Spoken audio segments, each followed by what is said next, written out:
जीवन, तुमने मेरे बेटे से अपनी तुलना करने की हिम्मत कैसे की? तुम चींटियों, तुम्हें मेरे बेटे के साथ दफनाया जाएगा। ठीक उस समय जब चीजें सबसे नाजुक पल में थीं, पूरे आसमान में एक साफ और मधुर फीनिक्स की आवाज गूंज उठी। एक पल में धधकती दिव्य लपटें आसमान में उठीं, जिससे स्वर्ग और पृथ्वी को घेरे हुए शैतानी आभा में दरार पड़ गई। जिया लिंगर ने अपना असली रूप दिखाया। चमकदार सुनहरी रोशनी के बीच उसका शरीर तेजी से बदल गया। जवान लड़की का पतला शरीर गायब हो गया। उसकी जगह एक पुराना दिव्य फीनिक्स आ गया, जिसने आसमान को ढक लिया। उसके पंख आसमान से लटके बादलों की तरह फैले हुए थे। हर पंख से लाल सुनहरी दिव्य लपटें निकल रही थीं।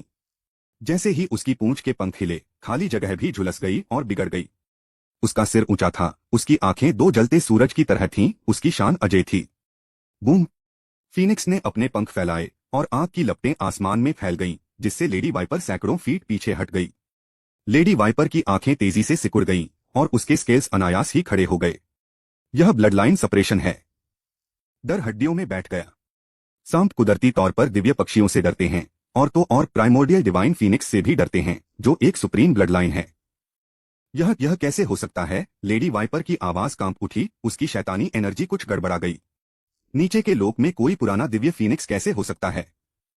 उसने जिया लिंगेर को ध्यान से देखा और तुरंत महसूस किया कि कुछ गड़बड़ है। नहीं, यह अभी भी एक शावक है। इसकी खेती का लेवल सिर्फ एक जमीन पर रहने वाले अमर जीव जितना है। लेडी वाइपर ने खुद को संभाला और उसकी आंखों का डर थोड़ा कम हो गया, लेकिन फिर भी उसने कोई जल्दबाजी में कदम उठाने की हिम्मत नहीं की। अपने शुरुआती दौर में भी आदिम दिव्य फीनिक्स आम आकाशीय प्राणियों की पहुंच से बहुत दूर है। उसे मारने से शायद पूरे डिवाइन फीनिक्स कबीले का गुस्सा भड़क जाएगा। उसने अपने डर को दबाया और ठंडे स्वर में कहा, नौजवान, मैं आज सिर्फ उन चींटियों को मारूंगा। इससे तुम्हारा कोई लेना देना नहीं है। मेरे रास्ते से हट जाओ, नहीं तो बदतमीजी के लिए मुझे दोष मत दो।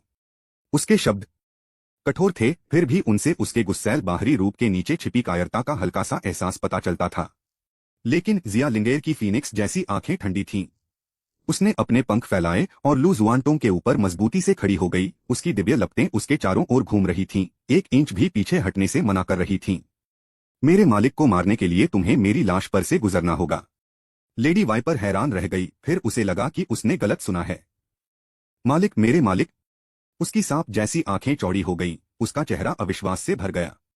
एक शक्तिशाली आदिम दिव्य फीनिक्स कैसे निचले लोक की एक मामूली चींटी को अपना मालिक मान सकता है?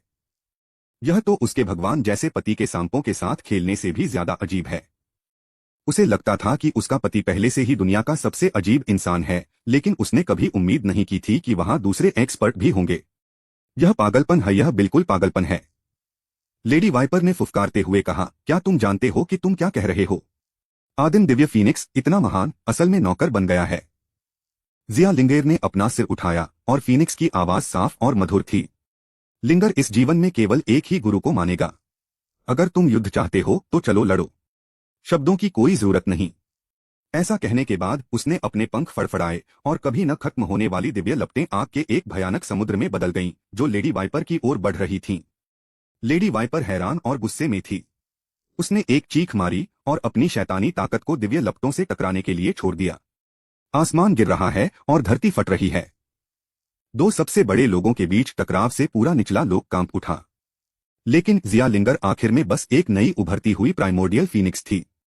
अपने अच्छे खानदान के साथ भी वह लेडी वाइपर का मुकाबला नहीं कर सकती थी, जो पहले ही हेवनली रेन में आ चुकी थी।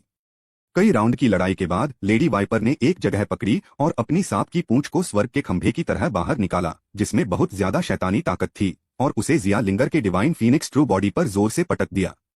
एक जोरदार दहाड़ के साथ जिया लिंगर की दिव्य लपटें जोर से टूट गईं।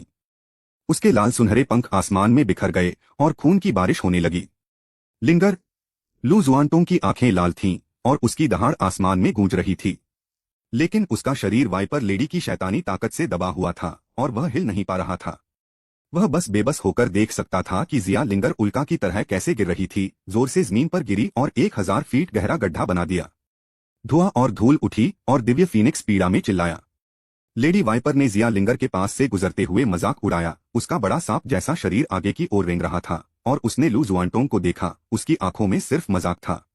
नीचे के लोग की एक छोटी चींटी की हिम्मत कैसे हुई कि वह आदि दिव्य फीनिक्स पर उंगली रखे? उसने धीरे धीरे अपनी सांप की पूंछ उठाई, अपनी शैतानी ताकत इकट्ठा की और लू शुआनतोंग को आखिरी बार करने की तैयारी की। अगले ही पल गहरे गड्ढे से अचानक लाल सुनहरी रोशनी की एक लकीर निकली।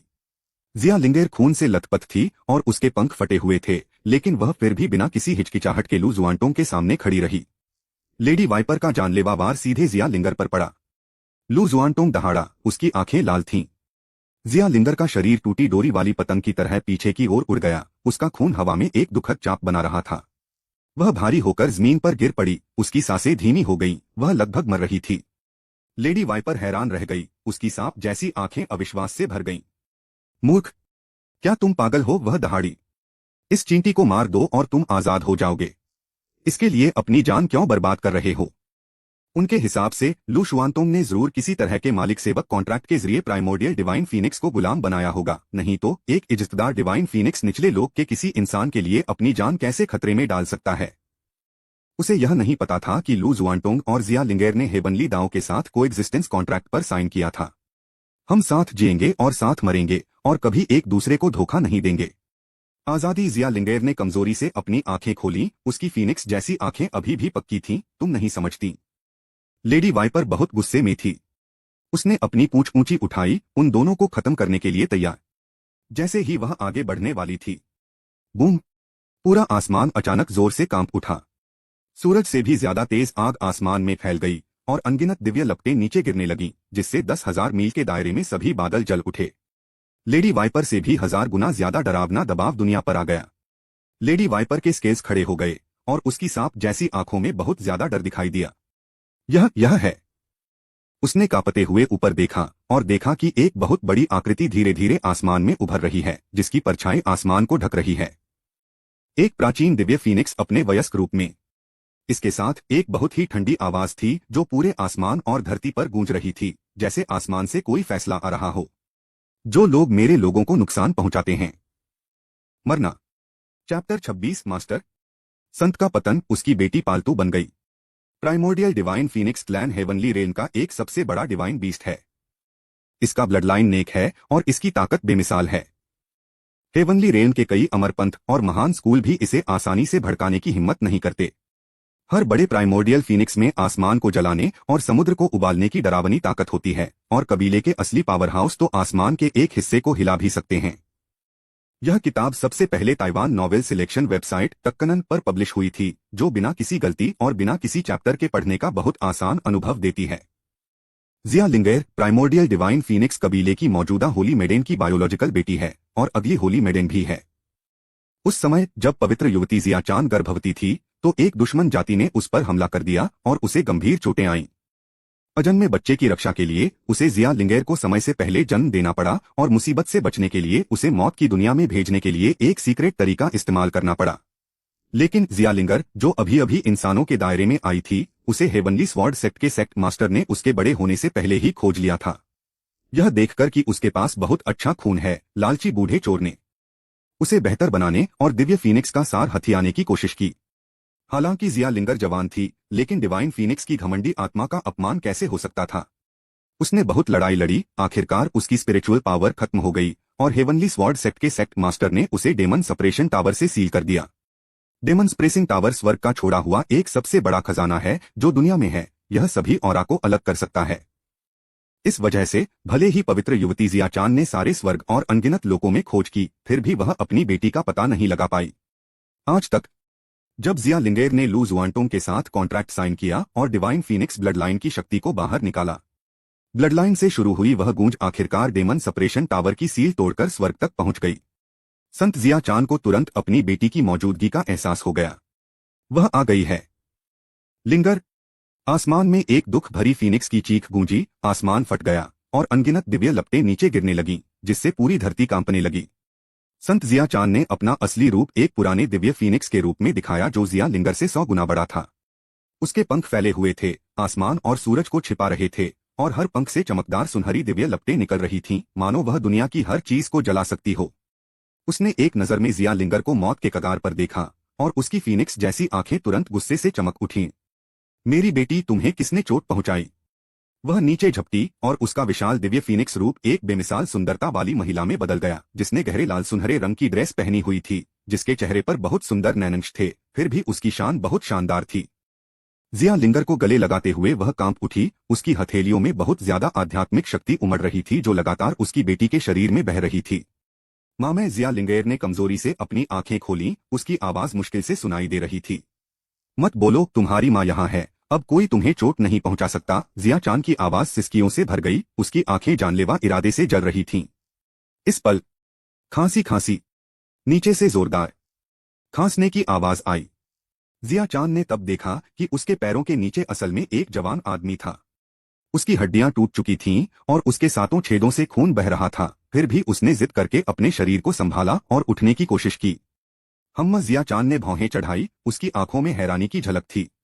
अगर आम किसानों पर उसके असली रूप का दबाव पड़ता तो वे टुकड़े टुकड़े हो जाते, लेकिन यह व्यक्ति अभी भी चल सकता है।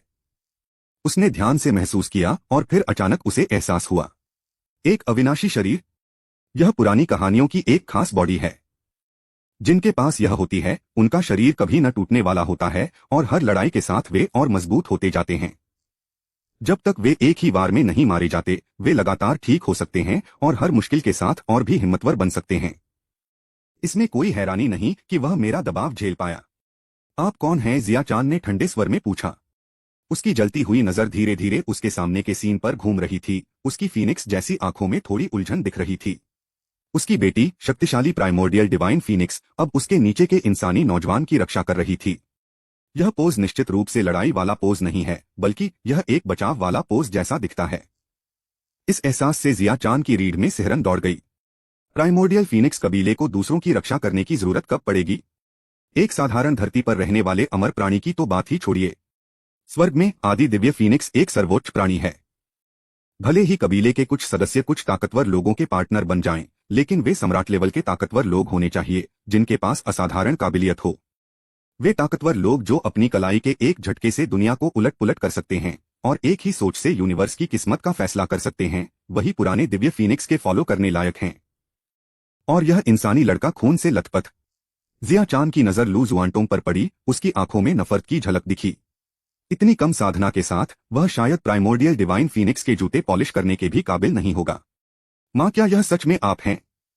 एक कमजोर आवाज ने सिकाड़ा को असलियत में वापस खींच लिया। उसने नीचे देखा और देखा कि जिया लिंगेर उसकी बाहों में है और धीरे धीरे अपनी आंखें खोल रही है। उसकी फीनिक्स आंखें, जो उसकी अपनी आंखों जैसी ही हैं, हैरानी के आंसुओं से चमक रही हैं। मैं हूं लिंगर, मुझे देर हो गई है। जिया चांद की आवाज अचानक भर्रा गई। उसने अपनी बेटी को कसकर गले लगा लिया, जैसे वह उन सभी सालों की अनदेखी की भरपाई करना चाहती हो जो उसने की थी। जैसे ही माँ और बेटी गले मिली, दुनिया पर अचानक 5 रंगों की चमक छा गई। शुभ बादल छा गए और आसमानी संगीत हल्का हल्का हवा में भर गया। यह एक अजीब घटना थी जो स्वर्गीय दाओं ने दिखाई थी, जो एक प्यारे परिवार के फिर से मिलने का एहसास करा रही थी। सूरज डूबने की चमक में सिकाड़ा के आंसू सुनहरी रोशनी के छींटों में बदल गए और बह गए। जमीन पर गिरने वाले हर आंसू ने झुलसी हुई धरती में फिर से जान डाल दी और सूखे पेड़ों में फिर से बहार ला दी। दूर से लड़ाई से प्रभावित पहाड़ और नदियां दिव्य फीनिक्स के सच्चे आंसुओं से अपनी ताकत वापस पा रही थीं। इस समय पूरे युद्ध के मैदान में केवल 4 लोग बचे थे। प्राचीन दिव्य फीनिक्स माँ और बेटी गले मिले और रो पड़ी। लू शुआनतोंग, जो दमनकारी ताकत के नीचे दबा हुआ था, फिर भी जिद से लड़ता रहा। साथ ही साथ सिकाड़ा ने अपनी आंख के कोने से वाइपर को चुपचाप पीछे हटते हुए देखा। लेडी वाइपर ने बहुत पहले ही अपना घमंड खो दिया था। उसका विशाल सांप जैसा शरीर धीरे धीरे पीछे की ओर हिल रहा था। माँ और बेटी के मिलन के उस दिल को छू लेने वाले पल के दौरान चुपचाप खिसकने की कोशिश कर रहा था। उसकी लाल सांप जैसी आंखें डर से भरी हुई थीं। उसने कभी उम्मीद नहीं की थी कि वह निचले लोक की एक मामूली चींटी को मारने वाली थी, जिसमें असल में आदिम दिव्य फीनिक्स कबीले की पवित्र युवती शामिल होगी। जाने की कोशिश कर रहे हो? जिया चांद ने धीरे से जिया लिंगेर को छोड़ा और धीरे से घूम गया। इतने आसान काम से पूरी दुनिया का टेम्परेचर अचानक गिर गया और लेडी वाइपर के आसपास की खाली जगह तुरंत बर्फ में बदल गई। तुमने मेरी बेटी को चोट पहुंचाई है और सोचते हो कि तुम बच निकलोगे। जिया चांद के हर शब्द के साथ वाइपर लेडी को लगा कि उसकी शैतानी आत्मा थोड़ी और टूट रही है। भयानक दबाव के कारण उसके लिए सांस लेना भी मुश्किल हो गया था और उसका विशाल सांप जैसा शरीर बेकाबू होकर कांप रहा था। पवित्र पवित्र युवती, लेडी वाइपर की आवाज कांप उठी। यह एक गलतफहमी है। अगर मुझे पता होता कि वह आपकी बेटी है। कोई गलतफहमी? जिया चांद ने मजाक उड़ाया। क्या तुमने अभी नहीं कहा था कि तुम मेरी बेटी को यह एहसास दिलाना चाहते थे कि काश वह मर जाती? उसने धीरे से अपना हाथ उठाया और उसकी हथेली में एक चमकदार सुनहरी लौ जम गई। लौ हल्की लग रही थी, फिर भी इसने 1000 मील के अंदर की जगह को बिगाड़ दिया और पिघला दिया। लेडी वाइपर को निराशा के साथ एहसास हुआ कि उसके पास बचने का कोई मौका नहीं है। वह अचानक लू जुआनटोंग की ओर मुड़ी और भारी आवाज में चिल्लाई, इंसान बदमाश, अपने दिव्य फीनिक्स से मेरे लिए विनती करवाओ, नहीं तो मरने से पहले मैं तुम्हें भी अपने साथ नीचे खींच लूंगा। यह सुनकर लू जुआनटोंग सिर्फ एक हल्की ठंडी हंसी ही निकाल पाया। अरे तो फिर तुम भी ट्राई करो। वे अभी भी पुराने दिव्य फीनिक्स कबीले के सामने घमंडी और डींगे हाँकने की हिम्मत करते हैं। जिया लिंगेर ने कमजोरी से अपना सिर उठाया। माँ, यह वही थी जिसने मास्टर को मारने की कोशिश की थी। मास्टर जिया चांद ने त्योरियां चढ़ाई, लेकिन उस समय वह किसी और बात को लेकर ज्यादा परेशान थी। क्या इस कीड़े ने आपको चोट पहुंचाई? उसने बात करना बंद कर दिया और अपने नाजुक हाथ से उसे धीरे से दूर धकेल दिया। सुनहरी लौ धीमी लग रही थी, लेकिन असल में वह एक पल में लेडी वाइपर के सामने आ गई। लौ जहां भी गुजरी जगह इंच सिकुड़ती गई और समय रुका हुआ सा लगा। नहीं। लेडी वाइपर ने आखिरी बेचैनी भरी दहाड़ लगाई और अपने सारे जान बचाने वाले खजाने निकाल दिए। लेकिन उस सुनहरी लौ के सामने उसके सारे बचाव कागज की तरह कमजोर थे। जैसे ही आग ने उसे घेर लिया, यह कभी का सबसे ताकतवर आसमानी सांप बिना राख छोड़े दुनिया से गायब हो गया। उसकी चीखें अभी भी हवा में गूंज रही थीं, लेकिन उसका असली रूप पहले ही गायब हो चुका था। अचानक दुनिया शांत हो गई। जिया चांद ने मुड़कर उस नौजवान को फिर से देखा। उसकी नजरें उलझी हुई थीं। अब हमारे बीच जो कुछ है उसे सुलझाने का समय आ गया है। चैप्टर 27। तुम्हें लगता है कि तुम लिंगेर के पिता हो? काओ काओ लू जुआनटोंग। लू शुआनतोंग ने वाइपर लेडी को तुरंत खत्म होते देखा और उसकी पुतलियां बेकाबू होकर सिकुड़ गईं। सुनहरी लपटें भले ही देखने में आसान लग रही थीं, लेकिन उनमें धरती हिला देने वाली ताकत थी। ताकतवर आसमानी सांप को लड़ने का मौका मिलने से पहले ही दुनिया से पूरी तरह खत्म कर दिया गया। क्या यही दिव्य प्राणियों की असली ताकत है? लेडी वाइपर, जिसे वह अपनी पूरी कोशिशों के बावजूद खरोंच भी नहीं सका, इस आदिम दिव्य फीनिक्स संत के सामने चींटी की तरह कमजोर थी। बहुत ज्यादा गहरी खाई जैसे दबाव की वजह से उसके लिए सांस लेना भी मुश्किल हो गया था। हर सांस 1000 पाउंड जितनी भारी लग रही थी। लू शुआनतोंग एक और भी भयानक समस्या के बारे में सोचने से खुद को रोक नहीं सका। क्या होगा अगर इस पवित्र युवती को पता चल जाए कि उसकी बेटी ने उसके साथ मालिक सेवक का कॉन्ट्रैक्ट साइन किया है? मुझे डर है कि राख भी नहीं बचेगी। लेकिन उन्होंने जल्दी ही खुद को शांत कर लिया, यह समझते हुए कि कोई भी जल्दबाजी भरा काम बहुत बड़ी मुसीबत बन सकता है। जिया चांद ने लू जुआनटोंग को ठंडी नजर से देखा, नाक सिकोड़ी, और उस समय उसके पास उस पर ध्यान देने का समय नहीं था। इस समय उसका सारा ध्यान अपनी गंभीर रूप से घायल बेटी पर केंद्रित था। लिंगर, हिम्मत रखो। जिया चांद की आवाज अजीब तरह से कांप रही थी जब उसने धीरे से अपना जेड जैसा हाथ जिया लिंगर की छाती पर रखा और लगातार अपनी बेटी के शरीर में शुद्ध आध्यात्मिक ऊर्जा भेज रही थी। लेकिन जिया लिंगर की चोटें बहुत गंभीर थीं। वाइपर लेडी के जानलेवा वार ने उसके दिव्य फीनिक्स एसेंस को लगभग चकनाचूर कर दिया था और वह स्पिरिचुअल पावर के ट्रांसफर पर भरोसा करके उसे मुश्किल से जिंदा रख पाई। यह कैसे हो सकता है? जिया चांद की खूबसूरत आंखों में आंसू आ गए। देर से आने की सारी गलती मेरी है।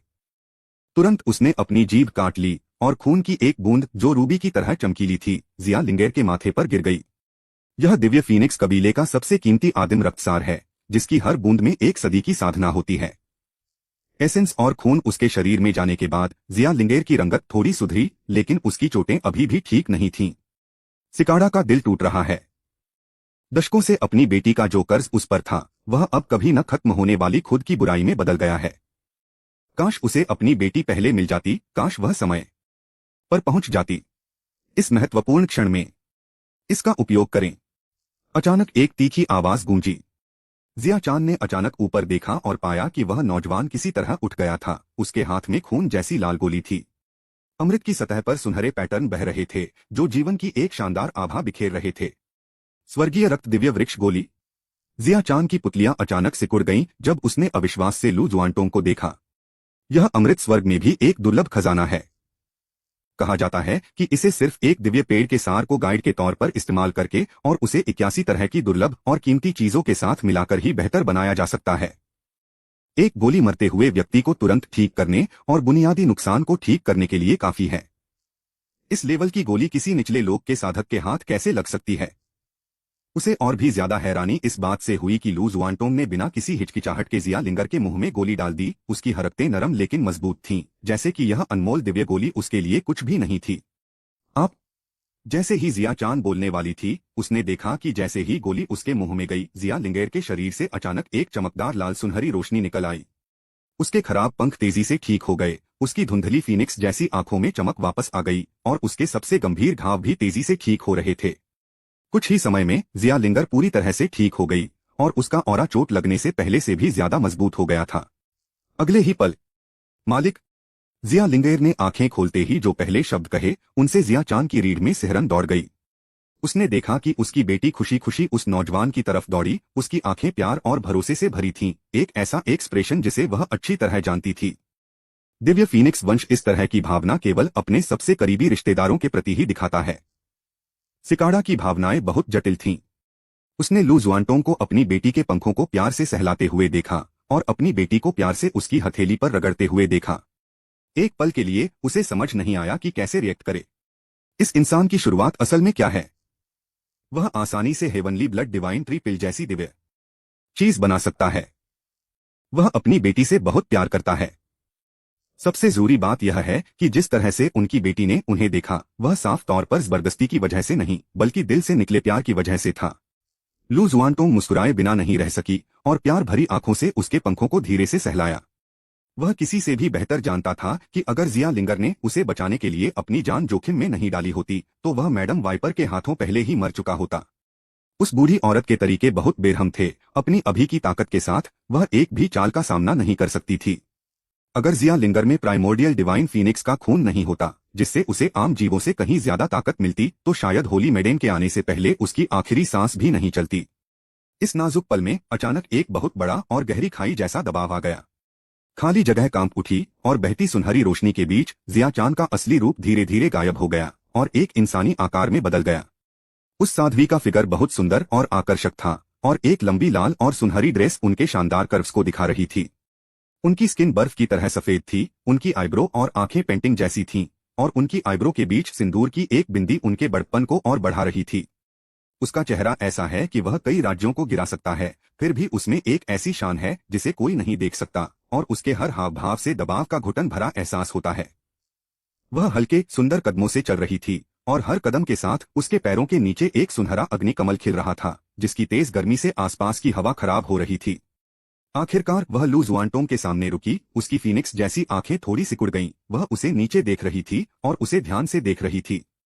मेरी बेटी के साथ आपका रिश्ता असल में क्या है? जैसे ही उसने बोलना खत्म किया, बिजली कड़कने लगी, जिससे लू जुआनटोंग अंदर तक हिल गया। लू जुआनटोंग अनजाने में एक कदम पीछे हट गया। उसके माथे पर ठंडा पसीना आ गया। यह अविश्वसनीय है। उसके सामने खड़े होने से ही उसे ऐसा महसूस हो रहा था जैसे वह तारों के विशाल समुद्र के सामने खुद को छोटा महसूस कर रहा हो। उसकी हर नजर, हर सांस में उसे कुचलने की ताकत थी। क्या यही सेलेस्टियल रियल्म एक्सपर्ट की असली ताकत है? लू जुआनटोंग चौंक गया, लेकिन फिर उसके अंदर एक बहुत बड़ी इच्छा जाग उठी। एक दिन मैं भी इस दायरे में कदम रखूंगा। लेकिन अभी उसे यह पता लगाना है कि कैसे जिंदा रहना है। अगर जवाब से यह संतुष्ट नहीं हुआ, तो शायद अगले ही पल आप जलकर राख हो जाएंगी। लेकिन इससे पहले कि वह कुछ बोल पाता, जिया लिंगेर अपने पंख फड़फड़ाते हुए उसके सामने आ गई और वहीं खड़ी हो गई। उसका छोटा सा चेहरा ऊपर उठा हुआ था और वह गुस्से से कह रही थी, वह लिंगेर का मालिक है। इन शब्दों में एक पक्कापन था और थोड़ा सा गर्व भी। जिया चांद हैरान रह गया। उसने अपनी बेटी के खुद को सही समझने वाले व्यवहार को देखा, जैसे कह रही हो, यही वह मालिक है जिसे मैंने चुना है, तुम इसके बारे में क्या कर सकती हो? यह लड़की। जिया चांद के होंठ हल्के से फड़क उठे। एक पल के लिए उसे समझ नहीं आया कि उसे गुस्सा होना चाहिए या खुश होना चाहिए। पुराने फीनिक्स कबीले की पवित्र कन्या की बेटी असल में निचले लोक के एक इंसान को अपना मालिक मानती है और उसे इस पर गर्व भी होता है। अगर यह बात स्वर्ग में वापस पहुंच गई तो शायद बहुत बड़ा हंगामा हो जाएगा। जाहिर है वह लू जुआनटोंग को इतनी आसानी से नहीं जाने देगी। जिया चांद ने अपनी फीनिक्स जैसी आंखें थोड़ी सिकोड़ लीं। उनमें एक खतरनाक सुनहरी रोशनी घूम रही थी और उसके शरीर से निकलने वाले दबाव ने 100 फीट के अंदर हवा को जमा दिया। इस इंसान लड़के की हिम्मत कैसे हुई कि वह उसके सामने इतनी आसानी से मान ले कि वह उसकी बेटी का मालिक है? वह आदि दिव्य फीनिक्स कबीले की पवित्र युवती वारिस है। अगर कबीले के दूसरे बड़े लोग वहां होते तो शायद वे पहले ही गुस्से में आकर लू जुआनटोंग को मार देते और जबरदस्ती कॉन्ट्रैक्ट तोड़ देते। लेकिन जिया चांद कोई लापरवाह इंसान नहीं था। उसने गहरी सांस ली, अपने दिल में उमड़ते गुस्से को दबाया और लू जुआनटोंग को ठंडी नजरों से देखा। उस स्वर्गीय रक्त दिव्य वृक्ष की गोली ने अभी अभी उसे शांति से सोचने पर मजबूर किया। इस लेवल की हीलिंग मेडिसिन आसमानी दुनिया में भी बहुत कम मिलती है। हालांकि प्राइमोर्डियल डिवाइन फीनिक्स क्लैन की नींव बहुत मजबूत है, लेकिन उसके पास स्टॉक में कुछ ही heavenly blood divine tree pills हैं, जिनका इस्तेमाल वह तभी करेगा जब क्लैन के किसी सदस्य को जानलेवा चोट लगेगी। उसके सामने खड़े इंसान लड़के ने बिना किसी हिचकिचाहट के जिया लिंगेर को इतनी कीमती गोली खिला दी। जिस बात ने उसे और भी ज्यादा प्रभावित किया वह थी, जब लू जुआनटोंग ने गोली निकाली तो वह एक पल के लिए भी नहीं हिचकिचाया। उसकी आंखों में थोड़ी राहत भी थी, जैसे कि जब तक वह जिया लिंगर को बचा सकता है तब तक कोई भी खजाना बताने लायक नहीं था। इस तरह के व्यवहार को आम मालिक नौकर के रिश्ते से नहीं समझाया जा सकता। अगर वे सच में जिया लिंगर को सिर्फ एक पालतू जानवर या नौकर मानते थे तो वे उसे बचाने के लिए ऐसी दिव्य गोली का इस्तेमाल क्यों करना चाहेंगे। जिया चांद का दिमाग तेजी से चलने लगा और उसके दिमाग में तरह तरह के विचार आने लगे। उसे यह पता लगाना था कि यह कॉन्ट्रैक्ट किस बारे में था। इस समय लू जुआनटोंग को भी पता था कि इससे बचने का कोई रास्ता नहीं है। उसने गहरी सांस ली, खुद को दम घोंटने वाला दबाव सहने के लिए मजबूर किया और जिया चांद को गंभीरता से झुकाया। उसकी आवाज स्थिर और मजबूत थी। जूनियर लू जुआनटोंग सीनियर का अभिवादन करते हैं। मैं सच में जिया लिंगेर का मालिक हूं, लेकिन मुझे उम्मीद है कि आप उसके खिलाफ कुछ नहीं कहेंगे। वह अभी भी जवान और मासूम है। यह सुनकर जिया चांद गुस्से में लगभग हंस पड़ा। उससे बहस मत करो का क्या मतलब है। उनके लहजे से ऐसा लग रहा था जैसे वे जिया लिंगर के पिता हों जो अपने बच्चे की तरफ से बड़ों को समझा रहे हों। क्या जिया चांद अपनी ही बेटी पर हाथ उठाएगी? बिल्कुल नहीं। उसने उसे घूरा। उसकी आंखें गुस्से से बड़ी हो गई थीं और उसके चेहरे पर नाराजगी दिख रही थी। इस इंसान की हिम्मत कैसे हुई उससे ऐसे लहजे में बात करने की? लेकिन जो बात उसे और भी ज्यादा परेशान कर रही थी वह यह थी। लू जुआनटोंग की बातें सुनकर जिया लिंगेर ने खुशी से अपने पंख फड़फड़ाए और प्यार से उसके गाल पर हाथ फेरा। ऐसा लग रहा था जैसे उसे लगा हो मास्टर सही कह रहे हैं। कोहनी बाहर की ओर मुड़ी हुई है। जिया चांद ने अपने चेहरे पर हाथ मारने की इच्छा को दबाते हुए ठंडे स्वर में पूछा, आपने किस तरह का कॉन्ट्रैक्ट साइन किया है? यह किस लेवल का है? यह मुद्दा बहुत जरूरी है। अगर यह रेगुलर मालिक नौकर कॉन्ट्रैक्ट होता तो वह इसे जबरदस्ती खत्म कर सकती थी, लेकिन अगर यह ज्यादा एडवांस्ड कॉन्ट्रैक्ट है यह परेशानी भरा होगा। लू जुआनटोंग ने भयानक दबाव महसूस किया और जान गया कि वह इस समय कुछ भी नहीं छिपा सकता। उन्होंने सीधे जिया चांद की आंखों में देखा और एक एक शब्द कहा, स्वर्ग के साथ सहअस्तित्व अनुबंध, एक साथ जीना और मरना, कभी एक दूसरे को धोखा नहीं देना। चैप्टर 28 संत की ओर से धन्यवाद। मैडम आप भी यह नहीं चाहती थीं? स्वर्ग के साथ कोएग्जिस्टेंस कॉन्ट्रैक्ट? जिया चांद हैरान रह गई। उसकी फीनिक्स जैसी आंखें अचानक चौड़ी हो गईं और उसके सुंदर चेहरे पर अविश्वास का भाव आ गया। हैरानी, बेबसी, निराशा, भावनाओं का मिलाजुला रूप मेरे दिल में ज्वार की तरह उमड़ पड़ा। हैरानी की बात है कि यह कोई गुलाम बनाने वाला मालिक नौकर का कॉन्ट्रैक्ट नहीं था जिसकी उसने कल्पना की थी, बल्कि यह दुनिया का सबसे दुर्लभ बराबर का कॉन्ट्रैक्ट था, साथ जीना और मरना और कभी एक दूसरे को धोखा न देना। इसका मतलब यह है कि लू जुआनटोंग ने जिया लिंगेर को कभी नौकर या पालतू नहीं माना, बल्कि उसके साथ बराबरी का व्यवहार किया। लेकिन इसके बाद बहुत ज्यादा लाचारी और निराशा की भावना पैदा हुई, क्योंकि स्वर्ग के साथ कोएग्जिस्टेंस कॉन्ट्रैक्ट को तोड़ा नहीं जा सकता। एक बार कॉन्ट्रैक्ट साइन हो जाने के बाद दोनों की किस्मत पूरी तरह से एक दूसरे से जुड़ जाती है। उनका साथ जीना और मरना तय होता है। वे कभी अलग नहीं होंगे। अगर वह गुस्से में लू जुआनटोंग को मार भी दे तो जिया लिंगर भी उसके साथ मर जाएगी। ऐसा कैसे? जिया चांद के लाल होंठ थोड़े कांप रहे थे। उसने कभी उम्मीद नहीं की थी कि उसकी प्यारी बेटी, जो प्राइमोर्डियल डिवाइन फीनिक्स कबीले की होने वाली संत होगी, निचले लोक के एक इंसान लड़के के साथ इतना करीबी रिश्ता बनाएगी। उसे और भी ज्यादा हैरानी इस बात की हुई कि हेवनली डाओ सिम्बायोटिक कॉन्ट्रैक्ट बहुत दुर्लभ है। हेवनली रेल में भी ऐसे कॉन्ट्रैक्ट के लिए स्वर्ग की इच्छा की मंजूरी की जरूरत होती है और आम किसानों ने तो इसे कभी देखा भी नहीं है। यहां तक कि उन एम्परर लेवल के पावर हाउस के लिए भी हेवनली डाउ कॉन्ट्रैक्ट पाने के लिए बहुत ज्यादा कीमत चुकानी पड़ती है। लेकिन मेरे सामने यह लड़का, वह आसानी से हेवनली ब्लड डिवाइन ट्री पिल बना सकता है और हेवनली डाउ सिम्बायोटिक कॉन्ट्रैक्ट भी बना सकता है। वह असल में कौन है? जैसे ही जिया चांद के विचार मंथन कर रहे थे, जिया लिंगेर खुशी से उसकी तरफ उड़ी और अपनी कलाई पर जेड ब्रेसलेट दिखाया। माँ देखो, यह फायरफ्लाई हेवनली ब्रेसलेट है जो मास्टर ने मुझे दिया था। इसी से मैंने कॉन्ट्रैक्ट साइन किया था। ब्रेसलेट एकदम साफ था, जैसे किसी गैलेक्सी से बना हो, जिसकी सतह पर रहस्यमय रून्स बह रहे थे और हर लाइन में स्वर्ग और पृथ्वी के असली सच छिपे हुए लग रहे थे। इससे भी ज्यादा हैरानी की बात यह है कि ब्रेसलेट छोटी छोटी जुगनू जैसी लाइटों से घिरा हुआ है, जो इसे बहुत सुंदर बनाती हैं। सिकाड़ा की नजर अनजाने में ही उसकी ओर खिंच गई, यहां तक कि उसके अंदर थोड़ी जलन पैदा हुई, जिसका उसे खुद भी पता नहीं था। यह ब्रेसलेट सच में बहुत बढ़िया है। उसने अनजाने में हाथ बढ़ाया और अपनी उंगलियों से ब्रेसलेट को धीरे से छुआ और तुरंत हेवनली दांव की एक बड़ी आभा महसूस की। यह सच में हेवनली दांव की शक्ति से बना एक सबसे बड़ा खजाना है। ऐसे खजाने को आसमान में भी बेमिसाल रत्न माना जाएगा। वह लू जुआनटोंग की ओर देखे बिना नहीं रह सकी और मन ही मन सोचने लगी, यह बच्चा, क्या उसके पास भी ऐसा ही ब्रेसलेट हो सकता है? जैसे ही यह विचार उसके मन में आया, जिया चांद चौंक कर जाग गई। वगैरह, मैं क्या सोच रहा हूँ?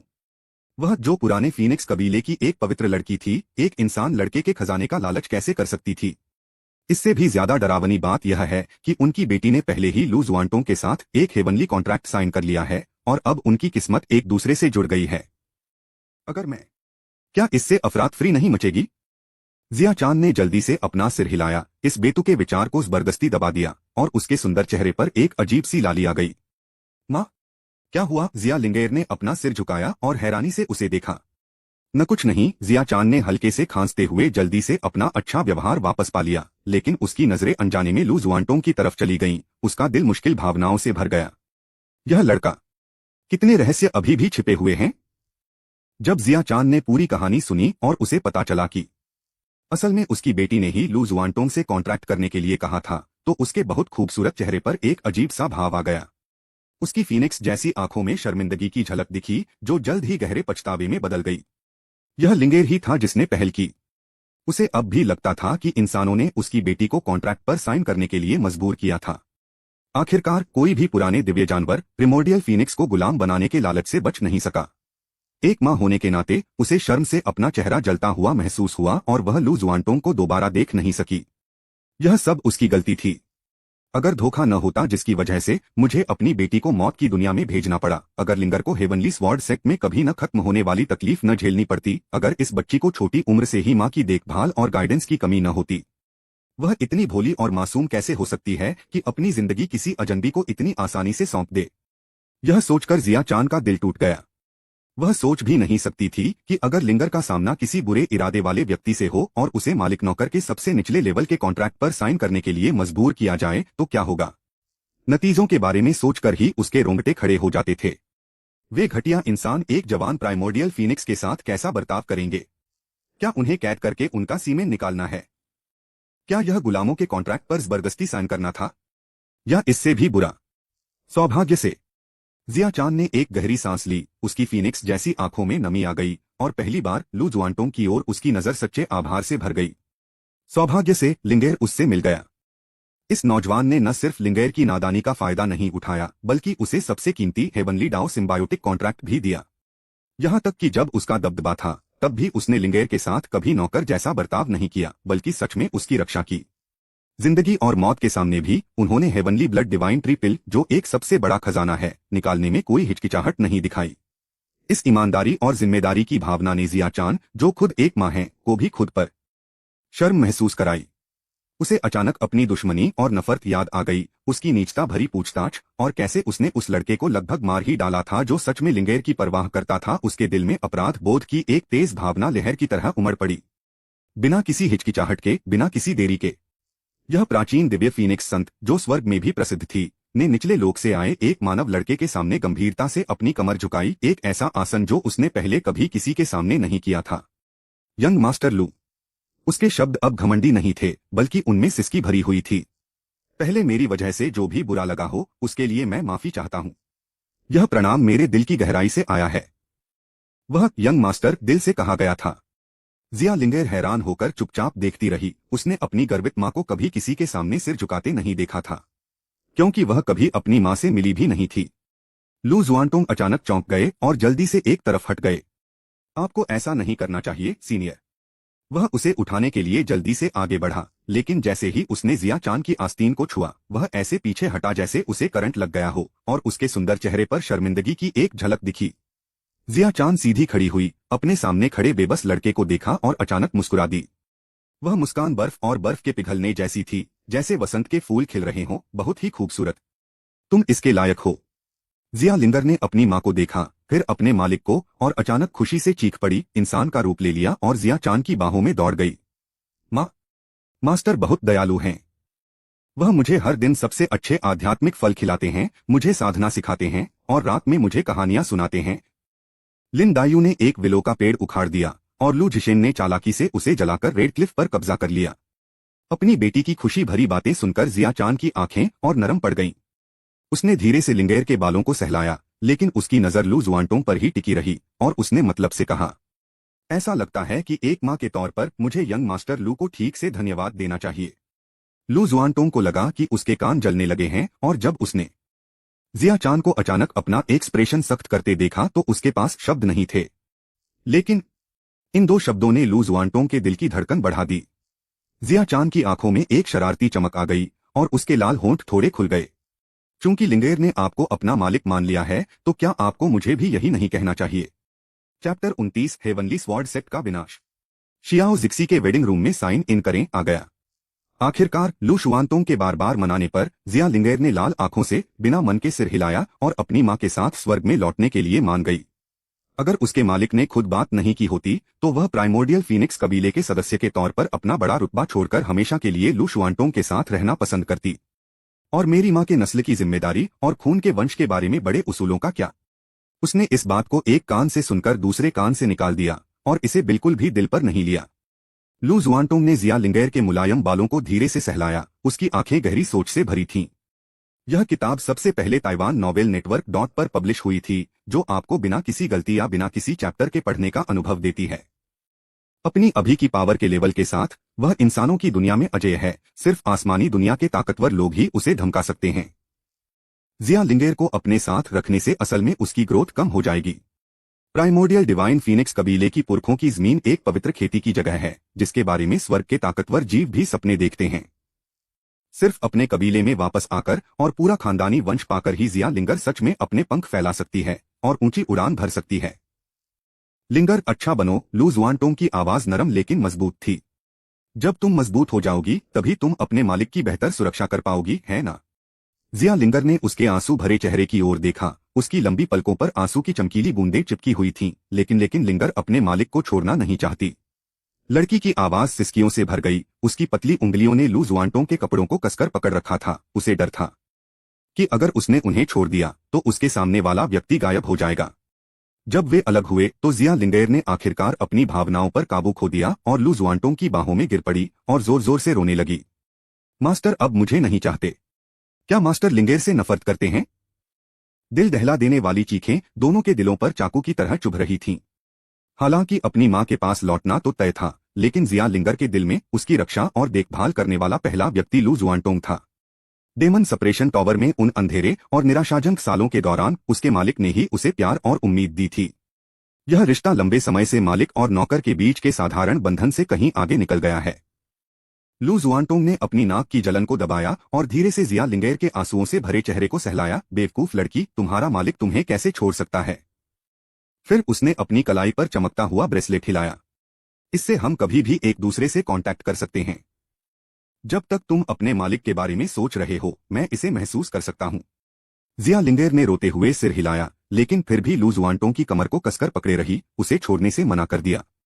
उसने अपना चेहरा अपने मालिक की छाती में गहराई तक दबा लिया और लालच से जानी पहचानी खुशबू को सूंघने लगी, जैसे वह इस गर्माहट को हमेशा याद रखना चाहती हो। जैसे ही वे अलग होने को तैयार नहीं थे, आसमान और धरती अचानक जोर से कांप उठे। बूम!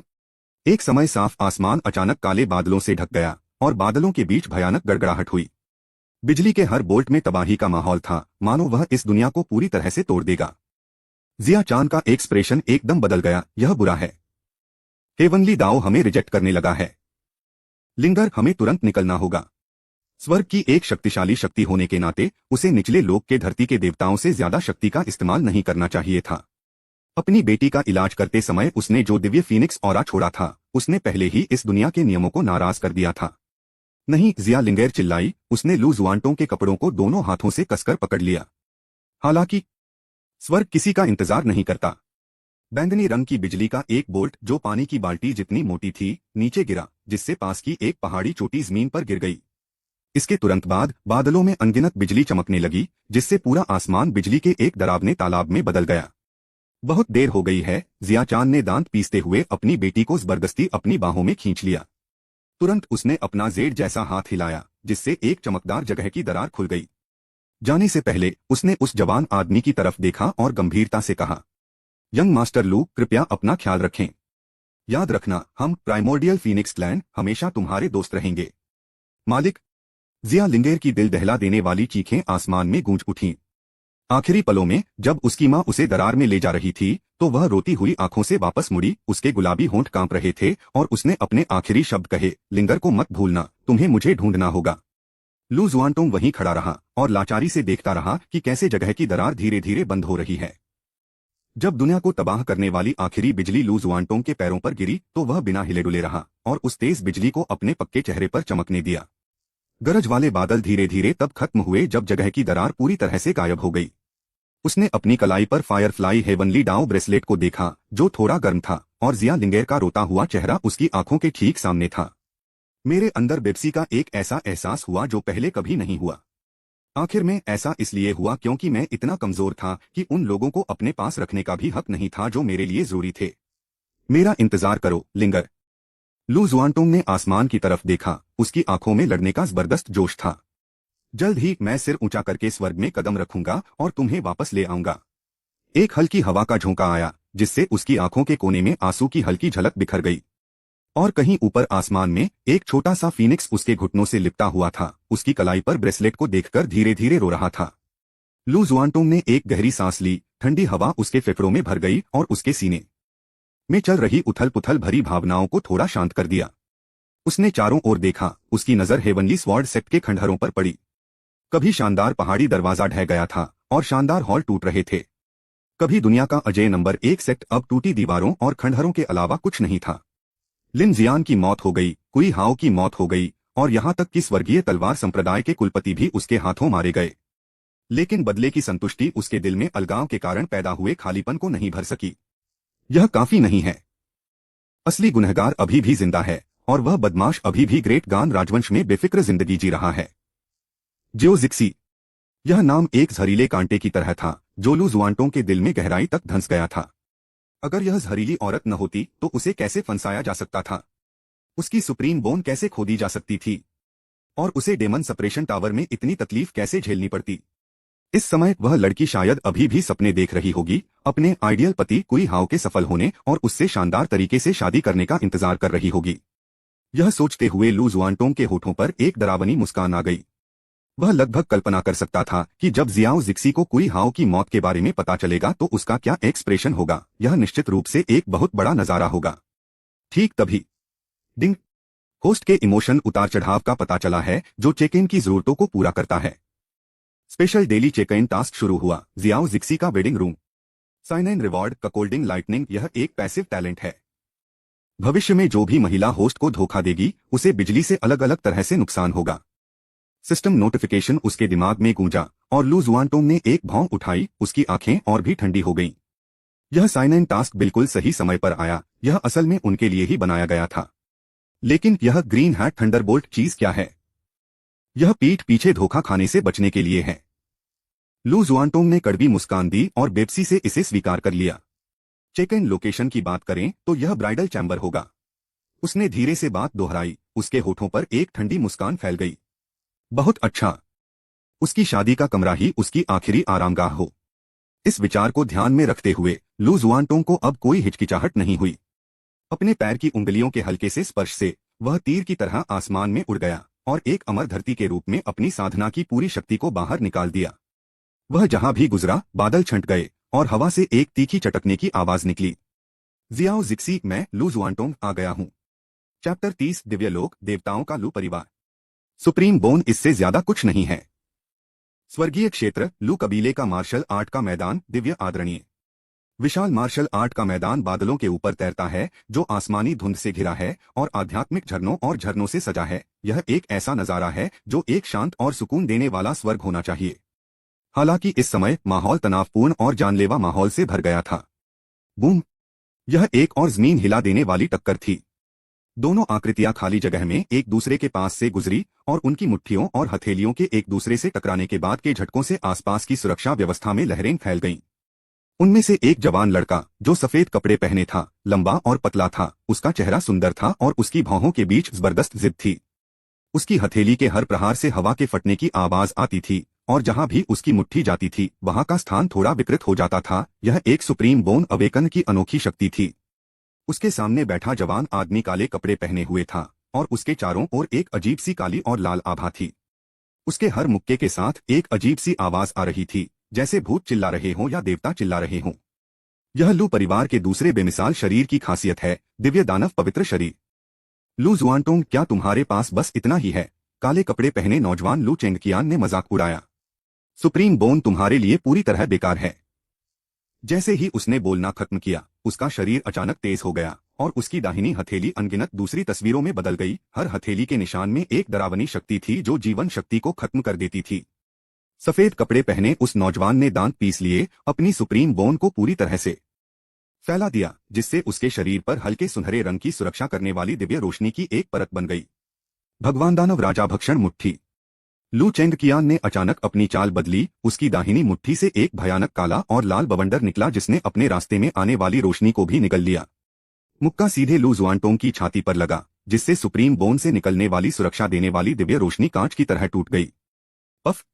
लू जुआनटोंग ने मुंह में खून थूका। उसका शरीर टूटी डोरी वाली पतंग की तरह पीछे की ओर उड़ गया। मार्शल आर्ट के मैदान के किनारे मैजिक एरे बैरियर से जोर से टकराया और फिर उछलकर वापस जमीन पर आ गिरा। धप! एक हल्की सी आवाज के साथ वह एक घुटने पर बैठ गया। उसका दाहिना हाथ जमीन को कसकर पकड़े हुए था। उसके मुंह के कोने से खून टपक रहा था जो उसके जबरदस्त हौसले को दिखा रहा था। चारों तरफ से देख रहे लू परिवार के शिष्य तुरंत खुशी से झूम उठे। सीनियर ब्रदर चेंगकियान बहुत बढ़िया हैं। वह सच में लू परिवार के नंबर 1 जीनियस हैं। कौन सी सुप्रीम बोन? यह डिवाइन डेमोनिक बॉडी के सामने बिल्कुल बेकार है। ऐसा कितनी बार हो चुका है? लू जुआनटोंग अपना सबक क्यों नहीं सीखता? सक क्या यह सुप्रीम बोन की शक्ति है? कुछ खास नहीं। मुझे लगता है कि भविष्य में दिव्य दानव पवित्र शरीर की रैंकिंग सुप्रीम बोन से एक पूरा लेवल ऊपर होगी। उस पर जोरदार हंसी की लहर दौड़ गई, लेकिन लू जुआनटोंग ने उसे सुना ही नहीं। उसने धीरे से अपना सिर उठाया, जिससे उसका चेहरा बिल्कुल निचले लोक में रहने वाले लू जुआनटोंग जैसा दिखाई दिया। बस उसकी भौहों पर आसमानी आकर्षण का एहसास था जो स्वर्ग के साधकों में खास होता है। फिर से उसने भारी आवाज में कहा, घुटनों के बल खड़े होने की कोशिश करते हुए, मैं अभी हारा नहीं हूं। लू चेंगकियान अपने हाथ पीठ के पीछे करके खड़ा था और उसकी आंखों में नफरत भरी नजरों से उसे देख रहा था। तुम्हारे लुक को देखकर क्या तुम्हें लगता है कि तुम पवित्र पुत्र के पद के लिए मुझसे मुकाबला करने के लायक हो? उन्होंने मजाक उड़ाया। सुप्रीम बोन, कुछ खास नहीं। लू जुआनटोंग ने कोई जवाब नहीं दिया, लेकिन चुपचाप अपने मुंह के कोने से खून पोंछा और लड़ने की मुद्रा में आ गया। उसकी नजरें स्थिर थीं, लेकिन उसके शरीर के अंदर की अस्तव्यस्त एनर्जी और कांपते पैरों ने उसकी असली हालत बता दी। बस काफी है। स्टैंड में बैठे एक बुजुर्ग ने त्योरियां चढ़ाते हुए कहा, जुआनटोंग अपनी हद पर पहुंच गया है। एल्डर, आप गलत हैं। लू चेंगकियान के साथ अच्छे रिश्ते रखने वाले एक और एल्डर ने उसकी दाढ़ी सहलाई और मुस्कुराया। जवान लोगों के लिए ज्यादा मुकाबला करना अच्छी बात है, क्योंकि जुआनटोंग हार मानने को तैयार नहीं है। इसका मतलब है कि उसमें अभी भी बाकी ताकत है। अखाड़े में लू चेंगकियान धीरे धीरे पास आया। उसकी नजरों में नफरत दिख रही थी और उसने शांति से कहा, क्या तुम्हारे पास बस इतना ही हुनर है? जब तुम भविष्य में बाहर जाओ तो यह मत कहना कि तुम लू परिवार के सदस्य हो। तुम्हारी इज्जत गिर जाएगी। सुप्रीम बोन, मुझे लगता है कि यह सिर्फ एक डॉग बोन है। लू जुआनटोंग की पुतलियां तेजी से सिकुड़ गईं और उसकी आंखें गुस्से से चमक उठीं। तुम! अचानक धमाका। एक और जोरदार मुक्के से लू जुआनटोंग फिर से पीछे की ओर उछल गया। इस बार ट्रेनिंग ग्राउंड की सुरक्षा रेलिंग टूट गई। वह जमीन पर सिकुड़ा हुआ था। उसके अंदरूनी अंग हिल गए थे और उसकी सांस से भी खून की बदबू आ रही थी। कचरा तो कचरा होता है। लू चेंगकियान ने अपनी कलाई हिलाई, मुड़ा और चला गया। याद रखना, अगर अगले क्लैन कंपटीशन में तुम्हारा मुझसे सामना हुआ तो बस हार मान लेना और खुद को शर्मिंदा मत करना। भीड़ धीरे धीरे तितर बितर हो गई और सिर्फ लू जुआनटोंग ही ठंडी जेड ईंटों पर लेटा रह गया। आसमान के ऊपर गरजते हुए बादल एक गुस्से वाले ड्रैगन की तरह दहाड़ रहे थे और ठंडी बारिश की बूंदें नीचे गिर रही थीं, जो लू जुआनटोंग नहीं, यह कहना चाहिए कि वह का चेहरा था। बारिश का पानी उसके पीले गालों से नीचे बह रहा था, उसके मुंह के कोने पर सूखे खून के साथ मिल गया और टूटी हुई जेड ईंटों पर टपक रहा था। उसने अपना सिर थोड़ा झुकाया, उसकी गहरी आंखों में उदास आसमान की झलक दिख रही थी और उनके अंदर एक ऐसी शिकायत और नाराजगी थी जिसे बताया नहीं जा सकता। क्या मैं अभी भी बहुत कमजोर हूँ? वह धीरे से बोली, उसकी आवाज थोड़ी कांप रही थी, उसे इसका एहसास भी नहीं हुआ। आसपास कोई नहीं था, बस तेज हवा और बारिश थी, मानो उसकी अस्तव्यस्त हालत का मजाक उड़ा रही हो। वह धीरे से खड़ी हुई, थोड़ा लड़खड़ाई, लेकिन दांत पीसकर खुद को संभाला। Tick tock. बारिश उसके बालों से टपक रही थी, जिससे उसके कपड़े भीग गए। वह अपने थके हुए शरीर को एक एक कदम घसीटते हुए अपने आंगन की ओर चली। उसके हर कदम के साथ उसकी अंदरूनी चोटें आग की तरह जल रही थीं, लेकिन वह बिना एक भी कराह के चुपचाप सब सहती रही। एक पल के बाद दरवाजा धक्का देकर खोला गया और आखिरकार वह और नहीं रुक सकी। उसके पैर कमजोर हो गए और वह जोर से जमीन पर गिर पड़ी। खांसी। वह ठंडी जमीन पर सिकुड़कर लेट गई, जोर जोर से हाफ रही थी, उसकी छाती में खून का बहाव इतना तेज था कि उसका दम घुटने लगा था। उसे पता ही नहीं चला कि कितना समय बीत गया था जब उसे आखिरकार होश आया और उसने धीरे धीरे अपनी आंखें खोली। नहीं, नीचे गिर जाओ। वह मुश्किल से खड़ी हुई और अपने भारी कदमों को अंदर के कमरे में दवा के पूल की ओर घसीटती हुई चली गई। दवा वाला बाथ पहले से ही तैयार था, उबलते पानी से दवा वाली तेज खुशबू आ रही थी, लेकिन उसने सुन्न होकर अपने कपड़े उतार दिए और उसमें जाने की तैयारी करने लगी। हालांकि जैसे ही उसने बेट खोली, स्नैप, उसकी छाती पर लगा रिबन नीचे खिसक गया और उसके ब्रेस्ट का थोड़ा उठा हुआ कर्व मोमबत्ती की हल्की रोशनी में खास तौर पर साफ दिख रहा था। वह दंग रह गई। अपने शरीर को देखते हुए उसकी उंगलियों ने धीरे से उस सच्चाई को छुआ जो 40 साल से बंधी हुई थी। कहे, वह अचानक हंस पड़ी, एक ऐसी हंसी जिसमें कड़वाहट, खुद का मजाक और एक अजीब अकेलापन था। हाँ, वह लू जुआनटोंग नहीं है। हालांकि वह लू जुआनटोंग भी हैं। 40 साल पहले जब मैडम लू बच्चे को जन्म देने वाली थीं, तो वह अपने माता पिता के घर से अपने कबीले में लौटीं, लेकिन रास्ते में उनका सामना एक बहुत ही डरावने शक्तिशाली जीव से हुआ। उस आदमी ने एक नजर में देखा कि उसके पेट में पल रहे बच्चे में सुप्रीम बोन है और वह लालची हो गया, उसे छीनना चाहता था। मैडम लू ने बहुत विरोध किया, लेकिन अचानक उन्होंने एक बच्चे के बजाय जुड़वा बच्चों को जन्म दिया, एक बेटा और एक बेटी। असली लू शुआनतोंग बहुत अच्छी हड्डियों के साथ पैदा हुआ था और हमेशा अलग दिखने के लिए बना था, लेकिन वह बिना नाम और बिना चेहरे वाली छोटी बहन अचानक डिवाइन बोन को जगा देती है। हालांकि डिवाइन बोन सुप्रीम बोन जितनी असरदार नहीं है, लेकिन इसकी खासियतें बहुत मिलती जुलती हैं, जो आंखों को धोखा देने के लिए काफी हैं। वह ताकतवर इंसान आखिरकार सुप्रीम बोन को ढूंढने में नाकाम रहा और इसे एक गलतफहमी मानकर वह निराश होकर चला गया। असली सुप्रीम खानदान को बचाने के लिए लू परिवार ने असली लू जुआनटोंग को खतरे से बचाने के लिए चुपके से निचले लोक में भेज दिया। वह एक बेटी जिसका होना ही नहीं चाहिए था, उसे अपने भाई की जगह लेने, लू जुआनटोंग नाम विरासत में लेने और सुप्रीम बोन जीनियस का नाम उठाने के लिए मजबूर होना पड़ा और किसी और की परछाई बनकर जीना पड़ा। 40 साल तक कोई भी उसकी असली पहचान नहीं जान पाया। एक आदमी के तौर पर उसने अपने लोगों की उम्मीदों और जलन को बढ़ाया, उससे लड़ी और सहा, और यहाँ तक कि वह खुद भी लगभग भूल गई थी कि वह असल में कौन है। लड़की धीरे धीरे दवा वाले कुंड में उतरी। उबलते पानी से उसकी स्किन जल गई, लेकिन उसने बस अपनी आंखें बंद कर लीं और दर्द को फैलने दिया। लू चेंगकियान सही है। मैं सच में एक बेकार चीज हूं। लड़की धीरे से बोली, उसकी उंगलियां धीरे से उसकी छाती पर निशानों को छू रही थीं। भले ही दिव्य हड्डी सुप्रीम हड्डी जैसी दिखती हो, लेकिन आखिर में वह असली सुप्रीम हड्डी नहीं है। वह सबको बेवकूफ बना सकती है, लेकिन खुद को बेवकूफ नहीं बना सकती। जब भी उसका सामना सच्चे जीनियस लोगों से होता, तो बेबसी का एहसास और कुचले जाने की निराशा उसका दम घोंट देती थी। लेकिन वह पीछे नहीं हट सकती थी, वह हार नहीं मान सकती थी, क्योंकि वह लू जुआनटोंग है, लू परिवार की उम्मीद, वह सबसे बड़ी जीनियस जिसे आसमान की ओर देखना चाहिए था, भले ही वह सिर्फ एक धोखेबाज हो। खिड़की के बाहर बारिश धीरे धीरे कम हो गई, काले बादल छंट गए और एक ठंडा चांद दिखाई दिया। उसने धीरे से अपनी आंखें खोलीं, उसकी काली पुतलियां टिमटिमाती मोमबत्ती की रोशनी को दिखा रही थीं। भाई, तुम नश्वर लोक में कैसे हो? यह एक ऐसा सवाल है जिसका जवाब कभी नहीं मिलेगा। काफी देर तक चुप रहने के बाद वह धीरे से खड़ी हुई, अपने लंबे बाल बांधे और लू जुआनटोंग का सफेद चोगा पहन लिया। आईने में वह अलग थलग और घमंडी नौजवान एक बार फिर लौट आता है। उसने गहरी सांस ली, दरवाजा खोला और रात में कदम रखा। मैं और मजबूत बनूंगा, इतना मजबूत कि इस झूठ को बनाए रख सके जब तक तुम वापस नहीं आओगे। चैप्टर 31 लू जुआनटोंग की जुड़वा बहन। 40 साल की नकल। बारिश के बाद रात का आसमान साफ और ठंडा था और चांदनी बादलों के बीच से चमक रही थी, जिससे लू परिवार के शानदार महल रोशन हो रहे थे। लू जुआनटोंग अपने थके हुए शरीर को एक एक कदम घसीटते हुए मुख्य आंगन की ओर ले गया। एक पल के बाद दरवाजा खोला गया और टिमटिमाती मोमबत्ती की रोशनी में हॉल में दो लोग दिखाई दिए। एक अधेड़ उम्र का आदमी अपने हाथ पीठ के पीछे करके खड़ा था। उसकी मुद्रा चीड़ के पेड़ की तरह सीधी थी, उसकी भौहें और आंखें गहरी थीं और उसकी मौजूदगी बिना गुस्से के प्रभावशाली थी।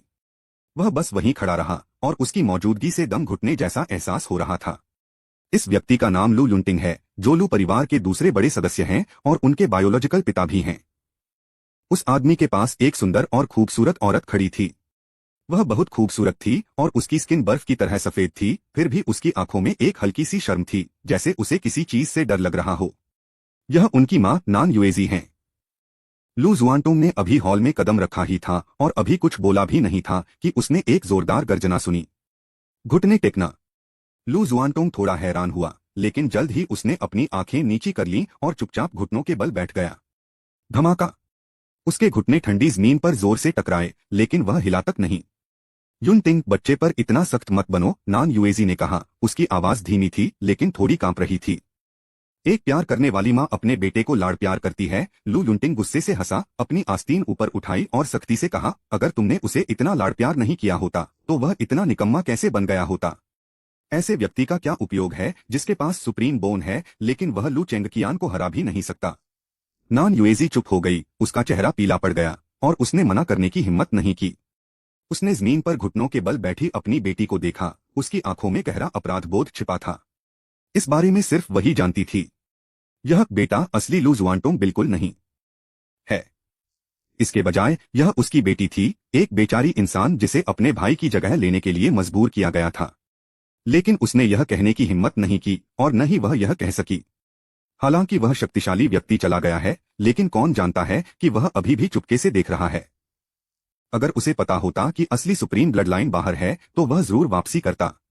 और तो और उसने अपना बेटा भी खो दिया। उसे अपने पति के गुस्से और परिवार की गलती का डर था, इसलिए वह सारा दबाव अपनी मासूम बेटी पर ही डाल सकती थी। उसने यह राज अपने तक ही रखा और अपनी बेटी को सारा दुख सहने के लिए छोड़ दिया।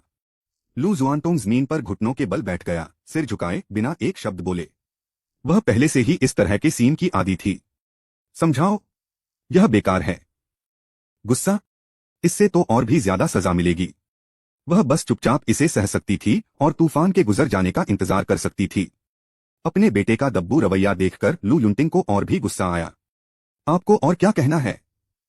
लू जुआनटोंग ने धीरे से अपना सिर हिलाया, उसकी आवाज शांत थी। कहने के लिए कुछ नहीं बचा।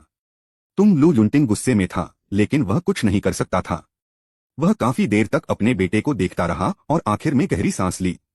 ऐसे में कल से आप खेती करने के लिए बर्निंग हेवन फॉरबिडन लैंड पर जाएंगे। जब तक कोई ब्रेक थ्रू नहीं मिल जाता, किसी को भी बाहर आने की इजाजत नहीं है। बर्निंग हेवन फॉरबिडन लैंड लू परिवार के लिए सबसे क्रूर ट्रायल ग्राउंड है। धधकती आग आसमान को जला देती है और जरा सी भी लापरवाही से सब खत्म हो जाएगा। यह सुनकर नान युएजी का एक्सप्रेशन एकदम बदल गया। युनटिंग, the burning heaven forbidden land बहुत खतरनाक है। वह अभी छोटा है, उसे जाने मत देना। चुप रहो, लू युनटिंग ने रूखेपन से टोका। अगर वह इतनी तकलीफ भी नहीं सह सकता तो उसे मेरा बेटा होने का क्या हक है? हम एक इंसान के तौर पर कैसे आगे बढ़ सकते हैं? मैं 1 महीने बाद होलीसन बैटल में लू चेंगकियान को कैसे हरा सकता हूं? उसके पास एक महान व्यक्ति की हड्डियां हैं, उसे हमेशा पैरों तले नहीं रौंदा जा सकता। नान युएजी ने अपना मुंह खोला, लेकिन आखिर में वह बेबस होकर अपना सिर नीचे कर सकी। लू जुआनटोंग घुटनों के बल बैठा रहा, उसका चेहरा शांत था, जैसे उसे पहले से ही इस सब का अंदाजा था। जी पिताजी, उसने धीरे से जवाब दिया। उसकी आवाज में कोई भावना नहीं थी, वह पहले से ही सुन्न थी। अंत में लू जुआनटोंग अकेले कमरे से बाहर चला गया। उनके पीछे मेन हॉल के अंदर से गुस्से में चिल्लाने की आवाजें अभी भी हल्की हल्की सुनाई दे रही थीं। बेकार, बिल्कुल बेकार। लू युनटिंग की दहाड़ रात में गूंज उठी, जो निराशा और गुस्से से भरी हुई थी। वह समझ नहीं पा रहा था कि उसका बेटा, जिस पर उसने इतनी उम्मीदें लगाई थीं, वह लू चेंगकियान से बार बार क्यों हार जाता है। सुप्रीम बोन एक ऐसा टैलेंट होना चाहिए था जिससे वह पूरी पीढ़ी पर राज कर सके, लेकिन अब यह एक मजाक बन गया है जिससे लू परिवार के एक बड़े सदस्य के तौर पर उसकी इज्जत गिरी है। जलते हुए स्वर्ग की निषिद्ध भूमि अगर कोई बदल नहीं सकता तो वह वहीं मर जाएगा। लड़की के कानों में ठंडे शब्द गूंज रहे थे, लेकिन उसने बस अपनी आंखें थोड़ी सी बंद कर लीं और चलना बंद नहीं किया। उसे बहुत पहले से इसकी आदत थी। वे तो इसके प्रति सुन्न भी हो गए हैं। जैसे ही वह अपने आंगन में कदम रखने वाली थी, उसे अपने पीछे तेज कदमों की आहट सुनाई दी। जुआनटोंग रुको। नान युएजी की आवाज कांप रही थी, उसमें सिसकी का हल्का सा भाव था। लड़की रुकी, फिर धीरे से घूमी। चांदनी में उसकी माँ अब रो रही थी, उसका मेकअप बिखरा हुआ था और वह इज्जतदार औरत नहीं रही थी जैसी वह आमतौर पर हुआ करती थी। माँ। इस समय नान युएजी खुद को रोक नहीं पाई और उसे अपनी बाहों में खींच लिया। उसके आंसुओं से उसके कपड़े भीग गए। मुझे खेद है, मुझे बहुत खेद है। तुम्हें इतना दुख देने के लिए तुम्हारी माँ की गलती है। लड़की एक पल के लिए रुकी, फिर धीरे से अपनी माँ की पीठ थपथपाई और धीरे से कहा, कोई बात नहीं, मैं इसे संभाल सकती हूँ। उसके शब्दों में एक हल्की सी मुस्कान थी, मानो वह खुद माँ हो। लेकिन यही वह शांति थी जिसने नान युएजी के दिल को दुखाया। उसे लू परिवार में सबसे सम्मानित लड़की होना चाहिए था, बेफिक्र और लाड़ प्यार से पली बढ़ी। लेकिन अब तो उसका अपना नाम भी नहीं है, वह सिर्फ किसी और की परछाई बनकर रह सकती है। नान युएजी कांप रही थीं जब उन्होंने अपनी बेटी का चेहरा अपने हाथों में लिया। आंसुओं से उनकी नजर धुंधली हो गई। बेटी, तुम्हारी माँ तुम्हारे भाई को ढूंढने के लिए बस आ ही गई है। हम उसे बहुत जल्द वापस ला पाएंगे। उस समय आपको दिखावा नहीं करना पड़ेगा और आप फिर से खुद बन सकेंगे। जैसे ही उसने बोलना खत्म किया, लड़की की पुतलियां अचानक सिकुड़ गईं। वह वहीं पर जम गई, उसका चेहरा गहरे अविश्वास से भर गया। बड़ा भाई, असली लू जुआनटोंग। 40 साल तक उसने कभी नहीं सोचा था कि एक दिन यह राज खुल जाएगा। वह लंबे समय से लू शुआनतोंग की पहचान की आदी हो चुकी थी, अपने पिता की निराशा सहने की आदी थी, अपने कबीले के लोगों के मजाक की आदी थी और यहाँ तक कि इस बात की भी आदी थी कि वह एक बेकार इंसान थी। लेकिन अब उसकी माँ उसे बता रही है कि वह जल्द ही आजाद हो जाएगी। माँ, आपने क्या कहा? नान युएजी ने उसका हाथ कसकर पकड़ा और फुसफुसाया, सालों से तुम्हारी माँ चुपके से तुम्हारे भाई का पता ढूंढ रही है। हाल ही में हमें आखिरकार एक सुराग मिला है। एक बार जब आप उसे वापस ले आएंगे तो आपको यह बोझ नहीं उठाना पड़ेगा। लड़की अपनी माँ को खाली आंखों से देख रही थी। उसे समझ नहीं आ रहा था कि वह खुश हो या दुखी। उसे खुश होना चाहिए, है ना? वह आखिरकार अपना दिखावा छोड़ सकती है और फिर से अपनी असली पहचान बना सकती है। लेकिन क्यों? उसके दिल में इतना दर्द था कि वह मुश्किल से सांस ले पा रही थी। 40 साल के दिखावे ने उसे अपना असली रूप भुला दिया था। अगर एक दिन वह लू जुआनटोंग नहीं रही तो वह कौन है? रात की एक हवा बही जिससे उसके माथे के बिखरे बाल बिखर गए। काफी देर तक चुप रहने के बाद लड़की ने धीरे से हल्की सी मुस्कान दी और धीरे से कहा, यह तो बहुत ही अच्छी बात है। अपनी बेटी की मुस्कान देखकर नान युएजी के दिल में तेज दर्द हुआ। उस मुस्कान में कोई राहत या खुशी नहीं थी, बस गहरी उलझन और लाचारी थी। उसने अपना मुंह खोला जैसे कुछ कहना चाहती हो, लेकिन लड़की पहले ही धीरे से उसका हाथ छुड़ाकर अपने आंगन की ओर चल पड़ी। बेटी। माँ, मैं थक गई हूँ। लड़की की पीठ उसकी तरफ थी, उसकी आवाज धीमी थी। हमें कल बर्निंग हेवन फॉरबिडन लैंड जाना है, मैं आराम करना चाहती हूँ। नान युएजी वहीं खड़ी अपनी बेटी को जाते हुए देख रही थी, उसके चेहरे पर फिर से आंसू बह रहे थे। उसने सोचा था कि यह रहस्य उसकी बेटी की मुक्ति होगी, लेकिन अब वह समझती है कि कुछ बेड़ियां एक बार लग जाने पर कभी नहीं हटाई जा सकती। दरवाजा धीरे से बंद हो गया। लड़की दरवाजे से टिकी और धीरे धीरे नीचे खिसककर जमीन पर बैठ गई। उसने अपना सिर नीचे किया और अपने हाथों को देखा, जो लंबे और सुंदर थे, लेकिन तलवारबाजी की प्रैक्टिस की वजह से उन पर पपड़ी जम गई थी। ये लू जुआनटोंग के हाथ हैं, लेकिन जल्द ही वे नहीं रहे। उसने धीरे से अपनी आंखें बंद कर लीं और उसके होठों पर खुद को नीचा दिखाने वाली मुस्कान आ गई। मेरा भाई वापस आ रहा है, तो फिर मुझे कहां जाना चाहिए? चैप्टर 32 ग्रेट गान राजवंश में आगमन। जियाओ जिक्सी का वेडिंग रूम। जियाओ परिवार की हवेली अपने सिंदूरी रंग के दरवाजों के साथ खुली हुई थी और एक सुनहरी पट्टिका ऊंची लटकी हुई थी। सफेद मार्बल से बना आंगन लोगों से भरा हुआ था। राजधानी के ताकतवर और असरदार परिवार, अमीर खानदान और शाही रिश्तेदार सभी शानदार तोहफे लेकर आए।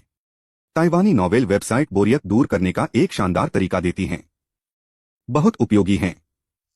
ब्रोकेड के कपड़े और जेड बेल्ट पहने मेहमान झुके और हाथ जोड़े। उनके चेहरे पर चापलूसी वाली मुस्कान थी, लेकिन उनकी आंखों में गहरी घबराहट छिपी थी। मास्टर जियाओ, बधाई हो। आज आपकी बेटी की शादी सच में स्वर्ग में बनी जोड़ी है। युद्ध मंत्री ने झुककर प्रणाम किया, उनका माथा लगभग जमीन को छू रहा था। मैडम जियाओ सच में बहुत खुशकिस्मत हैं। आपके दामाद यंग मास्टर कुई ने इतनी कम उम्र में हेवनली स्वॉर्ड सेक्ट की कमान संभाली है। वह जरूर कांगजुआन कॉन्टिनेंट के लिए ताकत का एक पिलर बनेंगे। प्रधानमंत्री की पत्नी ने खुद जियाओ की मां को उठने में मदद की और उनसे एक करीबी दोस्त की तरह प्यार से बात की, जिसे वह कई सालों से जानती थीं। जियाओ के पिता लाल रंग का ब्रोकेड का चोगा पहने और कमर में जेड बेल्ट पहने सुर्ख रंगत लिए हुए मेन हॉल के सामने खड़े थे। उसने अपनी दाढ़ी सहलाई और मुस्कुराया, उसकी आंखें गर्व से भरी हुई थीं। बधाई हो। यह जियाओ परिवार के लिए सम्मान की बात है कि आप सब आज यहाँ आ सके। आवाज बहुत तेज और साफ थी, जैसे घंटी बज रही हो जो आंगन में गूंज रही हो। एक समय था जब जियाओ परिवार सिर्फ एक दूसरे दर्जे का अमीर